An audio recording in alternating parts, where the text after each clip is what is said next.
জাতি, ধর্ম, বর্ণ নির্বিশেষে অন্তর্ভুক্তিমূলক ছাত্র রাজনীতি তৈরি করা, যেখানে পরিচয়ের ভিত্তিতে কাউকে অবমূল্যায়ন করা হবে না। আমাদের জুলাই আগস্ট গণঅভ্যুত্থানের ভিত্তি মূলধারার ছাত্র রাজনৈতিক পরিসরে নারীদের যে অনুপস্থিতি রয়েছে সেটিকে অ্যাড্রেস করে নারীর রাজনৈতিক মানস বিনির্মাণ করা, রাজনৈতিক চর্চার পরিবেশ তৈরি করা এবং রাজনৈতিক ব্যবস্থাকে নারীবান্ধব করে তোলার মাধ্যমে নারী পুরুষে নির্বিশেষে সকলের জন্য সমান সুযোগের সৃষ্টি করা। শিক্ষার্থীদের অধিকার আদায়ের প্রশ্নে আপোষহীন ছাত্র রাজনীতির প্রতিশ্রুতি দেয়া। জুলাই অভ্যুত্থানে বিগত ফ্যাসিস্ট আমলে যারা বিভিন্ন সময় বিভিন্নভাবে অ্যাক্টিভিজম করত, তারা যেমন সোচ্চার ছিল, একই সাথে এই যে ফ্যাসিবাদী যে সিস্টেম, সেই সিস্টেমের জাতাকলে পড়ে যারা হলগুলোতে নির্যাতিত হয়েছিল, শিক্ষা প্রতিষ্ঠানগুলোতে নির্যাতিত হয়েছিল, বা ছাত্রলীগ যাদেরকে গ্রাস করে রেখেছিল, তারাও কিন্তু একই সাথে এই জুলাই বিপ্লবে বা জুলাই অভ্যুত্থানে অংশগ্রহণ করেছে। আমরা জুলাই অভ্যুত্থান পরবর্তী সময়ে আমরা দেখছি সকল ধরনের সকল মতামতে শিক্ষার্থীদের মধ্যে এক ধরনের রাজনৈতিক ঐক্য প্রতিষ্ঠা হয়েছে। সেই প্রতিষ্ঠা মূলত এরকম যে বিশ্ববিদ্যালয়গুলো পর্যায়ে শিক্ষার্থীরা আর কোনো গেস্ট রুম গণরুম কালচার চায় না।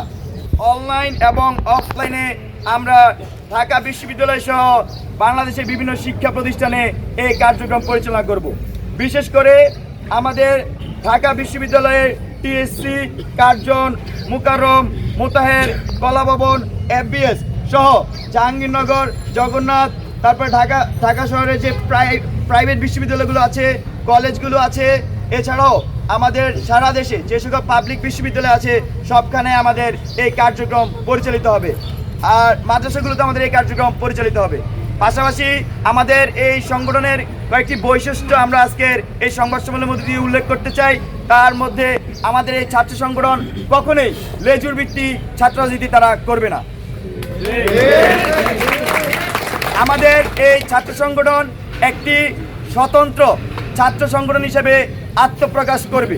আর আত্মপ্রকাশের যে তারিখ সেটা আমরা এখনো নির্ধারণ করিনি। আমরা এই জনমত জরিপ এবং আমাদের যে চলমান কর্মসূচি, এই কর্মসূচির উপর ভিত্তি করে আমরা আমাদের আত্মপ্রকাশের নির্ধারিত টাইম আপনাদেরকে জানিয়ে দেওয়া হবে। আর আমাদের যে আমরা বলছি লেজুভিত্তিক ছাত্র রাজনীতি আমরা করব না, তার প্রক্রিয়ার অংশ হিসেবে আমাদের এই ছাত্র সংগঠন বটম টু টপ অ্যাপ্রোচে তাদের নেতৃত্ব বাছাই করবে গণতান্ত্রিক উপায়ে। এবং আরেকটি যে আমরা বৃহত্তর প্রশ্ন বেশিরভাগ মানুষ থেকে আমরা শুনি, সেটি হচ্ছে এই সংগঠনের কিভাবে অর্থনৈতিক কাঠামো পরিচালিত হবে। তার মধ্যে আমরা এটা উল্লেখ করতে চাই, আমাদের সংগঠনের বৈশিষ্ট্য হিসেবে তাদের ইন্টারনাল যে চাঁদা থাকবে সংগঠনের, বা আমরা বলি সাংগঠনিক ফি, যেটি তার মাধ্যমে এই সংগঠন পরিচালিত হবে। বাংলাদেশের সংগ্রাম ও স্বাধীনতার ইতিহাসকে স্বীকার করে এবং 47, 52, 65, 66, 68, 69, 71, 90 এবং 24-এর সকল গণ আন্দোলন এবং ছাত্র জনতার সংগ্রামী চেতনা থেকে ভিত্তি করে ছাত্র রাজনীতি আমরা সক্রিয় করব।